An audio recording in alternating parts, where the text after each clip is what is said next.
Valentin vient pour me tailler en pièces. Exactement. Je t'écoute, Valentin. Mais tu sais quoi, Félie, j'ai voulu te rendre un hommage quelque part. Je sais que t'as un ego assez surdimensionné, on a un peu pareil à ce niveau-là. Et du coup, j'ai voulu te rendre un non-hommage, du coup, en parlant de totalement autre chose.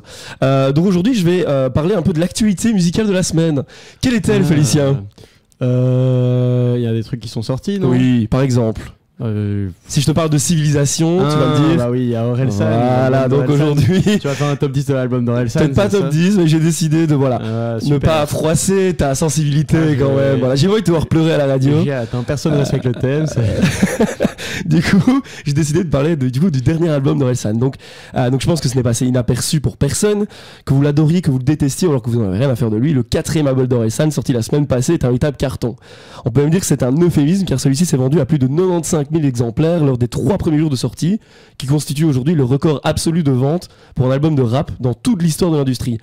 Alors que certains pouvaient éventuellement redouter que la fête est finie, pour les natifs de Caen, il n'en est rien. Mais comment expliquer ce succès retentissant, me demanderez-vous? Laissez-moi éclairer votre flamme de manière simple, basique. Tout d'abord, on va prendre un tout petit peu de subjectivité en analysant un peu les différentes tracks de l'album. Donc en effet, on a le droit d'attendre de véritables bangers pour chaque track, pour un album de rap qui est le plus vendu de l'histoire. Alors, étant un grand fan d'Orelsan moi-même, depuis facilement 10 ans, je ne suis ni déçu ni en extase. On peut même dire que ils sont cool, enfin plutôt, il est cool cet album, il fait le taf, tout va bien, en adoptant de tout nouveaux thèmes, peut-être un peu plus politisés que par le passé. Certains vont critiquer un peu son décalage vers la gauche, bon ça c'est autre chose, avec quelques ego trips assez sympathiques, sans rester bloqué dans le passé. Sur certains morceaux, on pourrait peut-être avoir ce petit goût d'inachevé, comme pour son feat avec Gringe, mais on ne peut clairement pas crier à la défaite de famille. Je fais plein de petites blagues. Mais du coup... J'ai remarqué qu'il y avait quelques petites références qui étaient placées par-ci par-là. Ouais, j'adore les refs. Pour les connaisseurs. Ouais, pour les connaisseurs. Mais du coup, et pour les connaisseuses, ça c'est pas ça se dit. Mais du coup, vers quoi peut-on se pencher pour expliquer ce succès retentissant finalement? Eh bien, on va aller vers le marketing qui, ma bonne dame, oui, est vachement bien huilé. Il ne sent pas l'odeur de l'essence, mais bien l'odeur de l'huile. Bien huilée, la machine bien huilée. On n'a pas d'idée, mais on a du pétrole, c'est ça? Exactement, on n'a pas d'idée, mais on a du pétrole du côté d'Orelsan. On a de l'essence. Exactement. Un marketing en plusieurs actes, avec en entrée du coup un documentaire sorti au courant du mois d'octobre sur Amazon Prime, intitulé Montre ça à personne. Documentaire tourné par le frère du rappeur, reprenant des images d'archives que celui-ci a pris pendant plus de 20 années de carrière.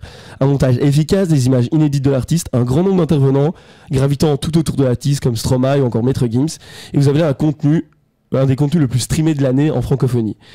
Il n'en fallait moins que ça pour relancer la hype autour d'Aurel et d'emmener les fans au paradis, car oui, en 20 ans de carrière, il y avait des histoires à raconter.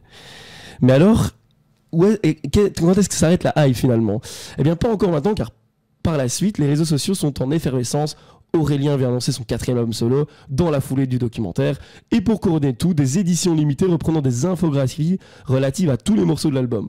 Autant vous dire qu'en termes de vente, pour les éditions physiques des albums, eh ben, ce fut un véritable raz-de-marée. On était très loin de la mauvaise idée. On est plus proche d'un véritable coup de génie.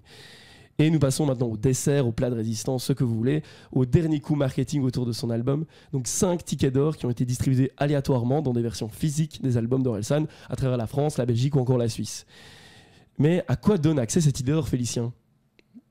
J'en ai aucune idée. Eh ben, je vais te le dire. Ah, peut-être que c'est vrai que j'en ai entendu parler. T'en as entendu parler. Mais je te laisse. Je vais le dire finalement. Et ben en fait, ces tickets d'or donnent accès à un accès à vie au concert d'Orelsan pour 2 personnes, hors festival bien entendu. Et vous pouvez y aller autant de fois que vous voulez par an.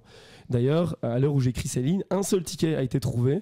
Donc il en reste encore 4 autres dans la nature. Et pourquoi pas un Louvain-la-Neuve dans les bacs? Qui sait finalement. Donc n'hésitez pas à vous empresser près de vos meilleurs disquaires pour essayer de trouver ces tickets d'or. Et une chose est sûre, c'est que pour l'artiste qui se disait perdu d'avance dans son premier album, on peut dire qu'aujourd'hui la terre tourne bien rond pour lui et que la fête n'est définitivement pas finie. Merci à tous.